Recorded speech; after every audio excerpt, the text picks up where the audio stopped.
Greetings, Aries and Aries rising. This is your Western forecast for December 2024. Mars is your ruling planet. Mars is the warrior planet in mythology. Mars is the aggression, the courage, the drive. It's all this robust energetics and the athlete. And that's your ruling planet. Mars is going to go retrograde every 2 years from December the 6th to February the 23rd. When Mars, your ruling planet, is frustrated or going retrograde, you might be feeling like you're pushing, a boulder up a hill, that it's taking so much effort to achieve the same results. And communication Mercury will be retrograde from December the 25th until December the 15th. So communications, decision-making with Mercury retrograde at the same time Mars is in retrograde could trigger a lot of impulsive actions, some heated arguments, being really nervous and anxious. And to some degree, that's affecting everybody. Now, the new moon, let's just start with the new moon, because the new moon is on December the 1st. It's in Sagittarius, which is a fire sign, compatible with Aries, so that's supportive. And Sag is 9 signs past Aries, so it's lighting up the 9th house sector of higher education, publishing, marketing, teaching, and my favorite, traveling. And Sagittarius is the eternal student or the eternal traveler. So there's going to be a major emphasis on these 9th house matters. But Mercury will also be, it's going to be retrograde, but it's also in Sagittarius. Actually, it went into Sagittarius at the beginning of November. Then it's retrograde November the 25th through December the 15th, at which point now it starts bringing more clarity, more focus, being a little bit more decisive as the Mercury is now direct, but it will remain in Sagittarius to the first week of January. So, that Mercury, what are you thinking about? What are you discussing? What are you planning? It's also in Sagittarius with the new moon in Sagittarius. So there's a lot of emphasis on these 9th house matters. Now with Mercury in retrograde, it can represent technology, communications, travel, and any of those areas that Mercury can represent. You could be facing delays, some rescheduling, some misunderstandings. Now, some Mercury in retrogrades seem to be more stressful than others. In fact, so many times people will call me and they go, isn't this the worst Mercury in retrograde? And it's like, it's been fine for me, because it depends on what with the Mercury retrograde, what is it triggering in your individual horoscope. Now, Mars is your ruling planet, and it's a 2-year cycle. And Mars went into Leo, 5 signs past Aries, which is more positive energies. And on December the 6th, it's going retrograde until February the 23rd. But it's going to retrograde out of Leo. So it's going to be in Leo all of November, retrograde in Leo, December the 6th, through January the 8th. Mars, being your ruling planet, really impacts you very personally. And the Mars will be in Leo, a fire sign, in harmony with Aries, a fire sign. The Mars is in going forwards, so the energy, you're more confident, you're more assertive through November, starts to slow down and intensify, and December the 6th, it retrogrades. But it remains in Leo until January the 6th, as it's retrograding out of Leo back into Cancer for this next couple of months. I will talk about Mars in Cancer and how it impacts you in next month's forecast.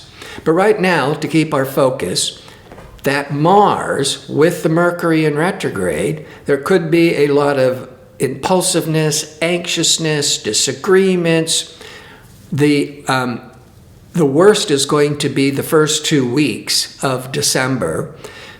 But that Mars is retrograde till the end of February. Mercury goes direct, but when it starts to go direct, December the 15th, it's going very slow. And you might have heard about the shadow period. It's taking about 2 weeks for the Mercury to get back up to speed. Think of it as the Mercury is your mind. And when it starts to go direct, it's at a standstill.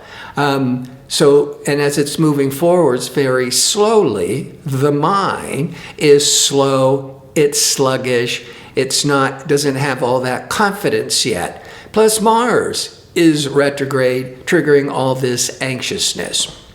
Now, before I talk about the Mars in the 5th house, we're also going to be looking at the love planet Venus, and we're going to look at this full moon. Before I break all these other details down, if you enjoy these videos and would like to see more of them, click like and subscribe. And don't forget to click on the notification bell so you can receive the latest postings. Okay, Mars is in your 5th house. Now it started at the beginning of November, but December, when it's retrograde, there's going to be these, like you're feeling like you're pushing a boulder up a hill. It's taking so much effort. You may not have the energy. These are just kind of the general themes with the Mars in retrograde. But it's going to be easier with Aries because Leo is in harmony with Aries. And it's triggering a lot of anxiousness and maybe some important misunderstandings because of the Mercury in retrograde with 5th house matters. The 5th house is children. There might be a lot of disagreements and tension around children.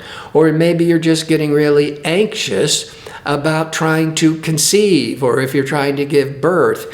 And you're having a lot of morning sickness, as an example. The 5th house represents romance. It represents creativity, creative expression. In business, the 5th house deals with investing or gambling. So when it comes to gambling, investing, starting a new romantic relationships, and Mars is retrograde, it's not always the kiss of death, but you really want to slow it down. In fact, what astrologers recommend is when the Mercury goes retrograde, it's time to slow down the mind and review all the past details and decisions before moving forwards after it goes direct. And the same with Mars going retrograde. That Mars just likes to, take the lead, be assertive, ambitious, and driven. But when it goes retrograde, it's time to slow down all that drive and energy and start reflecting on any kind of impulsive, aggressive, angry issues. Now, Venus is the planet of love and desire, romance, creativity. Venus is entering into Aquarius, into your 11th house of friendships, December the 6th. So the day Mars goes retrograde, Venus goes into Aquarius. But it's only there till January the 2nd. Venus transiting your 11th house is very favorable for any type of group activities, networking, socializing, hanging out with friends. That's the 11th house. But the Venus, being in Aquarius, is opposite Leo, Mars in Leo. So, and Mars is in the 5th house, where there could be this frustrations and anxiousness with 5th house that could be romance. And Venus is the romantic planet, and it's in opposition when it's in Aquarius. That's the sign opposite the Mars in Leo. If Mars wasn't retrograde, I would be discussing a lot of sudden infatuations and a lot of sexy energies and starting a romantic relationship. But with the Mars in retrograde, it could also be that you get all turned on, you meet somebody, and then it slows down. It goes hot, Mars and then the retrograde, and then it cools down. It might even be that somebody who is a friend starts to become a little bit more intimate, and then it's like, slowing it down. No, this may not be the right thing. Now, the new moon, December the 1st, in that 9th house. So with all that argumentativeness and stress and anxiousness of Mercury and Mars, both retrograde, it's going to be really causing a lot of anxiousness with 9th house matters. You may be really nervous about educational plans, or maybe thinking about quitting school, or having to rethink your travel itinerary, or realizing an online business, because the 9th house can mean media and marketing, you're getting really stressed because it's not running smoothly. And so you've got to step back and review it all. But the new moon is planting the seeds of these 9th house matters. 2 weeks later, 2 weeks after a new moon, is a full moon.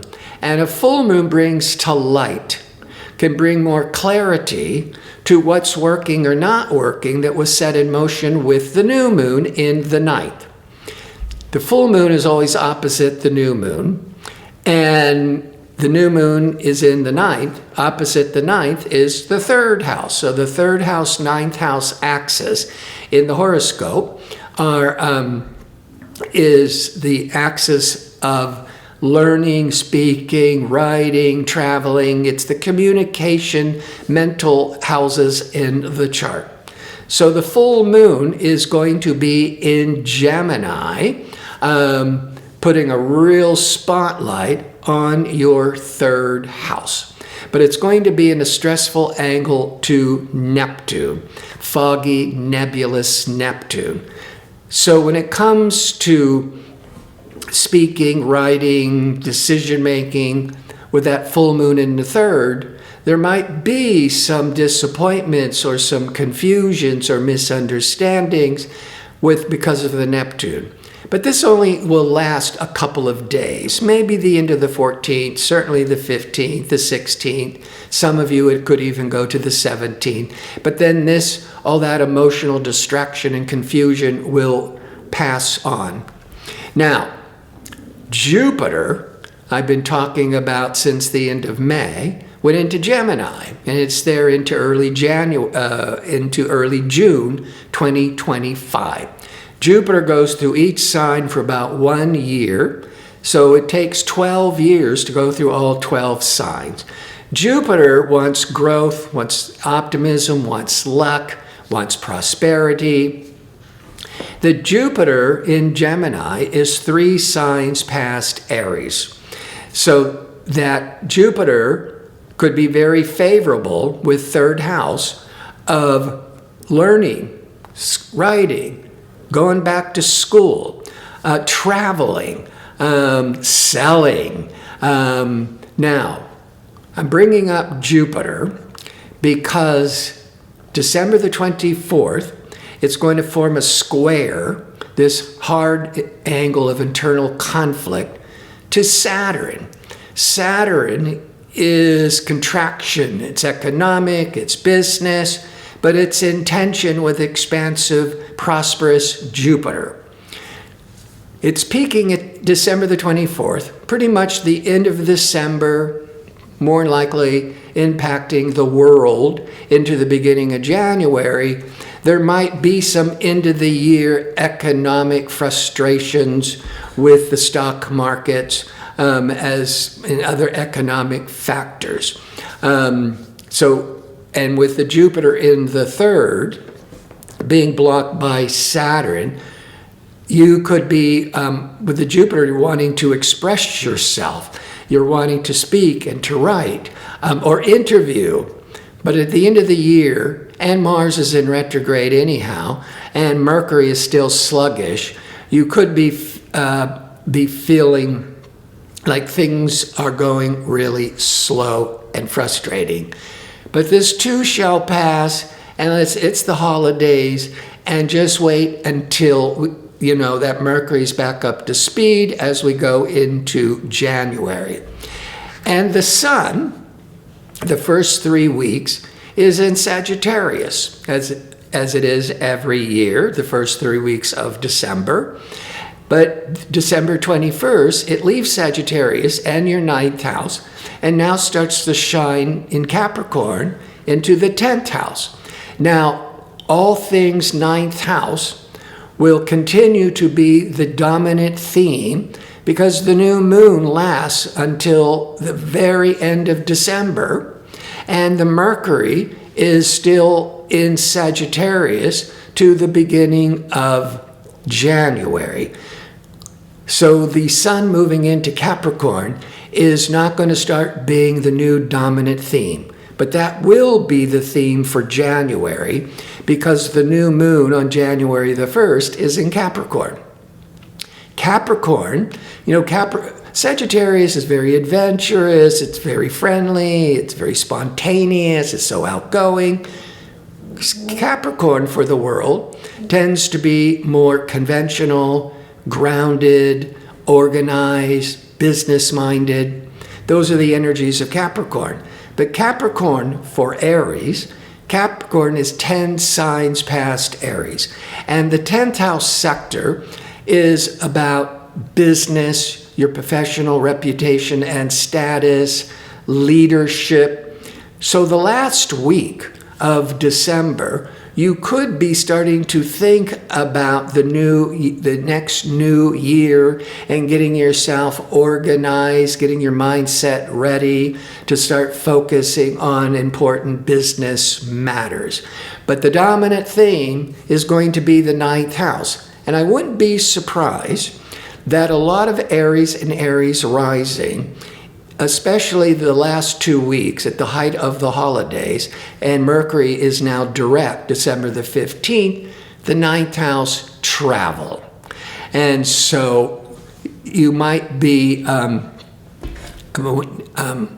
you may not be able to follow through with the traveling. Maybe you had to alter and change travel plans, but it's on your mind. And I think a lot of you will be could be going on vacations or certainly traveling to family because Mars, your ruling planet, is also in the 5th house of entertainment, playfulness, romance, vacations. So there is a lot of tension and stress, but you might be seeing it with your friends. You might be seeing in the nightly news of all the protesting and craziness and disagreements that are going on in the world. But in general, because you got to have to look at your individual horoscope, but for Aries or Aries rising, you're going to be navigating this crazy energy a lot more successfully. I want to thank you for watching. If you like information on how to book an astrology reading or to check in with my 2-question offer, visit my website at gardino.co, that's .co. Until next month, be safe and well.